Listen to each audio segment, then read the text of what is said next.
ಮಗು ಅಳುತ್ತಿದೆ, ಆದ್ರೆ ಕಾರಣ ಏನಂತ ನಿಮ್ಗೆ ಗೊತ್ತಿಲ್ವಾ? ಈ ವಿಡಿಯೋದಲ್ಲಿ ನಿಮ್ಮ ಮಗುವಿನ ಅಳುವಿನ ಅರ್ಥ ನಿಮಗೆ ಸ್ಪಷ್ಟವಾಗಿಸುತ್ತೆ. ಎಸ್, ಅದು ಸ್ಪೆಷಲಿ ನೀವೇನಾದ್ರೂ ಫಸ್ಟ್ ಟೈಮ್ ಮಾಮ್ ಆಗಿದ್ರಿ ಅಂತಂದ್ರೆ ಈ ವಿಡಿಯೋ ನಮಗೆ ತುಂಬಾ ಅಂದ್ರೆ ತುಂಬಾ ಸಹಾಯ ಆಗುತ್ತೆ. So welcome to my channel being mom Kannada.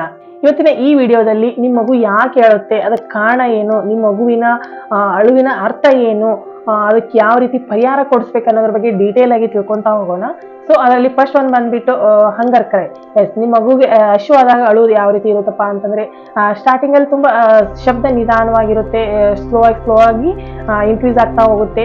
If ನೀವೇನಾದ್ರೂ ನಿಮ್ಮ ಮಗುವಿನ ಮುಂದ್ಗಡೆ ಕಾಣ್ತೆ ಅಂತಂದ್ರೆ ತುಂಬಾ ಜಾಸ್ತಿ ಮಾಡುತ್ತೆ. ಈ ಸಮಯದಲ್ಲಿ ನಿಮ್ಮ ಮಗು ತನ್ನ ಕಣ್ಣಿಂದ ನಿಮ್ಗೆ ಹುಡುಕೋದಾಯ್ತು, ಕೈಗಳನ್ನೆಲ್ಲ ಬಾಯ ಹತ್ರ ಒಯ್ಯೋದು, ಬೆರಳುಗಳನ್ನ ಚೀಪೋದು, ತುಟಿಗಳನ್ನ ಚೀಪೋದಾಯ್ತು, ಈ ರೀತಿ ಮಾಡ್ತಿರುತ್ತೆ. ಸೊ ಈ ಸಂದರ್ಭದಲ್ಲಿ ನೀವು ನಿಮ್ಮ ಮಗುಗೆ ತಕ್ಷಣ ಹಾಲು ಕುಡಿಸ್ಬೇಕಾಗುತ್ತೆ. ನೆಕ್ಸ್ಟ್ ಬಂದ್ಬಿಟ್ಟು ಸ್ಲೀಪ್ ಕ್ರೈ. ಎಸ್, ನಿಮ್ಮ ಮಗು ನಿದ್ದೆ ಬಂದಾಗ ಯಾವ ರೀತಿ ಅಳುತ್ತಪ್ಪ ಅಂತಂದ್ರೆ ತುಂಬಾ ಜಾಸ್ತಿ ಜೋರಾಗಿ ಏನು ಅಳೋದಿಲ್ಲ, ಗಿರ ಅಂತ ಅಳಕ್ ಸ್ಟಾರ್ಟ್ ಮಾಡುತ್ತೆ. ಈ ಸಮಯದಲ್ಲಿ ಕಣ್ ತಿಕ್ಕೋದಾಯ್ತು, ಮತ್ತೆ ಕಣ್ಣು ಒಂಚೂರು ನಾರ್ಮಲ್ಗಿಂತ ಸೈಜ್ ಸ್ವಲ್ಪ ಸಣ್ಣದಾಗಿರುತ್ತೆ. ಸ್ಲೋ ಆಗಿ ನೀವೇನಾದ್ರೂ ನಿಮ್ಮ ಮಗುನ ಎತ್ಕೊಂಡ್ಬಿಟ್ರಿ ಅಂತಂದ್ರೆ ಸುಮ್ಮಾಗ್ಬಿಡುತ್ತೆ.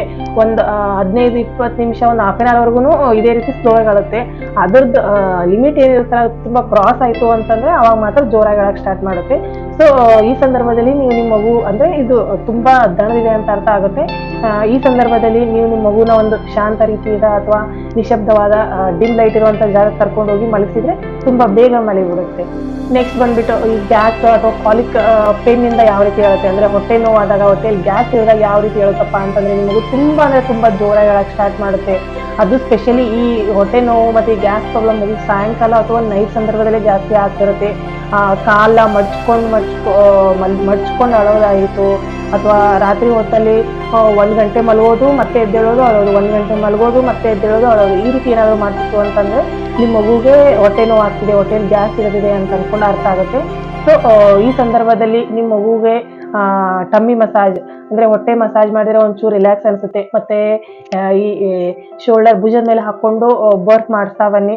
ಸೊ ಆದ ಕಾರಣದಿಂದಲೇ ನಾ ಎವ್ರಿ ಟೈಮ್ ನಾನು ಪ್ರತಿ ವಿಡಿಯೋದಲ್ಲಿನೂ ಹೇಳ್ತಾ ಇರ್ತೇನೆ, ನಿಮ್ಮ ಮಗು ಪ್ರತಿ ಬಾರಿನೂ ಹಾಲು ಕುಡಿಸಿ ನೆಕ್ಸ್ಟ್ ಬರ್ಫ್ ಮಾಡಿಸಿ ತೇಗ್ಸಿ ಅಂತಂದು. ಯಾಕಂದ್ರೆ ಮಗುವಿನ ಹಾಲು ಕುಡಿಯುವಾಗ ಮಗುವಿನ ಹೊಟ್ಟೆಯಲ್ಲಿ ಏನಾದರೂ ಗಾಳಿ ಹೋಯ್ತು ಅಂತಂದ್ರೆ ಅದು ಗ್ಯಾಸ್ ಕನ್ವರ್ಟ್ ಆಗಿ ಮಗು ಹೊಟ್ಟೆ ನೋವಾಗುತ್ತೆ.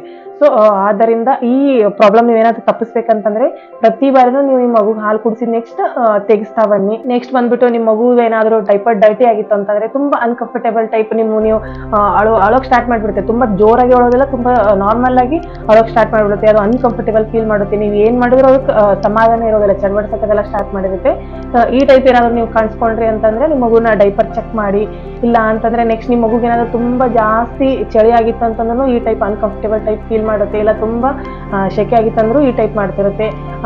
ಫಸ್ಟ್ ನಿಮ್ಮ ಮಗು ಏನಾದ್ರು ಚಟ್ಪಡ್ಸಕ್ ಸ್ಟಾರ್ಟ್ ಮಾಡಿತ್ತು, ನೀವ್ ಏನ್ ಮಾಡಿದ್ರು ಅದಕ್ಕೆ ಸಮಾಧಾನ ಆಗ್ತಿದ್ದಿಲ್ಲ ಅಂತಂದ್ರೆ ಫಸ್ಟ್ ಡೈಪರ್ ಚೆಕ್ ಮಾಡಿ. ನೆಕ್ಸ್ಟ್ ಅದ್ರ ಕುತ್ತಿಗೆ ಭಾಗದಲ್ಲಿ ಟಚ್ ಮಾಡಿ ನೋಡಿ, ಅಲ್ಲಿ ಏನಾದ್ರೂ ಸ್ವೆಟ್ ಆಗಿತ್ತು ಅಂತಂದ್ರೆ ಮಗುಗೆ ಶೆಕೆ ಆಗ್ತಿದೆ ಅಂತ ಅರ್ಥ.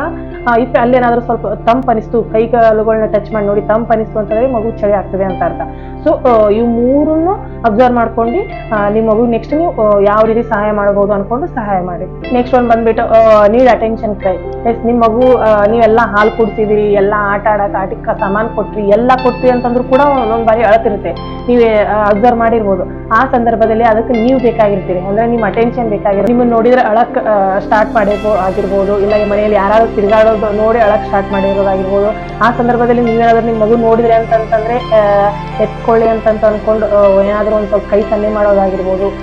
ನೀವೇನಾದ್ರೂ ಎತ್ಕೊಂಡ್ರಿ ಅಂತಂದ್ರೆ ಆಟ ಆಡೋದು ಅಥವಾ ನಗಕ್ ಸ್ಟಾರ್ಟ್ ಮಾಡುತ್ತೆ. ಇದರ ಅರ್ಥ ಏನಪ್ಪಾ ಅಂತಂದ್ರೆ ನಿಮ್ಮ ಮಗುಗೆ ನಿಮ್ ಸ್ಪರ್ಶ, ನಿಮ್ದು ನಿಮ್ಮ ಹಸ್ಬೆಂಡು ಮನೆಯವ್ರ ಸ್ಪರ್ಶ ಬೇಕಾಗಿದೆ, ನಿಮ್ ಟೈಮ್ ಬೇಕಾಗಿದೆ ಅಂತ ಅರ್ಥ. ಸೊ ಹಾಗಾಗಿ ಬರೀ ಕೆಲಸದಲ್ಲಿ ಮುಳುಗಕ್ಕೆ ಹೋಗ್ಬೇಡಿ. ನಿಮ್ಮ ಮಗುಗೆ ಆದಂತ ಅಂದ್ರೆ ನಿಮ್ಮ ಮಗು ಆಲ್ಮೋಸ್ಟ್ ಈ ಸಮಯದಲ್ಲಿ ತುಂಬಾ ಜಾಸ್ತಿನೇ ಮಲಗಿರುತ್ತಲ್ಲ. ಸೊ ಎದ್ದಾಗ ಆದ್ರೂ ನಿಮ್ಮ ಮಗುಗೆ ಅಂತ ಸ್ವಲ್ಪ ಒಂದಿಷ್ಟು ಟೈಮ್ ಕೊಡಿ, ಅದ್ರ ಜೊತೆ ಆಟ ಆಡಿ, ಅದ್ರ ನಿಮ್ಮ ಮಧ್ಯದಲ್ಲಿ ಒಂದು ಒಳ್ಳೆ ಬಾಂಧವ್ಯ ಬೆಳೆಸ್ಕೊಳ್ಳಿ.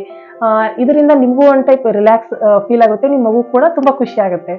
ಈ ಕೆಲವೊಂದಿಷ್ಟು ನಿಮ್ಮ ಮಗುವಿನ ಅಳುವಿನ ಅರ್ಥದ ಸ್ಪಷ್ಟತೆ ಆದ್ರೆ ನೀವು ಯಾವ ಸಂದರ್ಭದಲ್ಲಿ ಡಾಕ್ಟರ್ ಹತ್ರ ಹೋಗ್ಬೇಕಾಗತ್ತಪ್ಪ ಅಂತಂದ್ರೆ, ನಿಮ್ಮ ಮಗು ಏನಾದ್ರು ಕಂಟಿನ್ಯೂ ಅಳಕ್ ಸ್ಟಾರ್ಟ್ ಮಾಡಿತ್ತು, ಸರಿಯಾಗಿ ಹಾಲು ಕುಡಿತಿದ್ದಿಲ್ಲ, ತುಂಬಾ ಜಾಸ್ತಿ ಬಿಕ್ಕಿ ಅಥವಾ ಕೆಮ್ಕೋತ ಏನಾದ್ರು ಅಳುತ್ತಿತ್ತು ಅಂತಂದ್ರೆ, ಮತ್ತೆ ಆಗ್ಲೇ ಹೇಳಿದ್ನಲ್ಲ ತುಂಬಾ ಜೋರಾಗಿ ಅಳುತ್ತಿತ್ತು ಅಂತಂದ್ರೆ ಹೊಟ್ಟೆ ನೋವೆಲ್ಲ ಆಗ್ತಿದೆ ಅಂತ ಅರ್ಥ ಅನ್ಕೊಂಡು ಬರ್ಫ್ ಮಾಡಿಸಿದ್ರಿ, ಹೊಟ್ಟೆ ಮಸಾಜ್ ಮಾಡಿದ್ರಿ ಅಂದ್ರೂ ಏನಾದ್ರು ಕಡಿಮೆನೇ ಅನಿಸ್ತಿಲ್ಲ ಅಂತಂದ್ರೆ ನೀವು ಡಾಕ್ಟರ್ ಹತ್ರ ಹೋದ್ರೆ ಒಳ್ಳೇದು.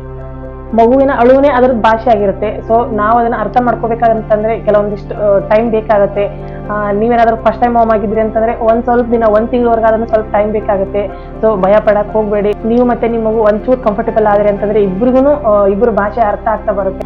ನಿಧಾನವಾಗಿ ಹೊಂದ್ಕೊಂತೀರಿ, ಯಾವುದೇ ರೀತಿ ಭಯ ಬೇಡ. ಸೊ ಇದಿಷ್ಟು ಇವತ್ತಿನ ಮಾಹಿತಿ. ಈ ಮಾಹಿತಿ ನಿಮ್ಗೆ ಏನಾದರೂ ಉಪಯುಕ್ತ ಅನಿಸ್ತು ಅಂತಂದ್ರೆ ಲೈಕ್ ಮಾಡಿ. ಇದೇ ರೀತಿ ನಿಮ್ಮ ಮಗುವಿನ ಆರೈಕೆಗೆ ಬೇಕಾದಂತ ವಿಡಿಯೋಗಳನ್ನ ರೆಗ್ಯುಲರ್ ಆಗಿ ಹಾಕ್ತಾ ಇರ್ತೇನೆ. ಅಪ್ಡೇಟ್ಗಾಗಿ ಸಬ್ಸ್ಕ್ರೈಬ್ ಆಗಿ. ಮತ್ತೆ ಮುಂದಿನ ವಿಡಿಯೋದಲ್ಲಿ ಸಿಗೋಣ. ನೀವು ಮತ್ತೆ ನಿಮ್ಮ ಮಗು ಇಬ್ರು ಆರಾಮಾಗಿರಿ. Thank you.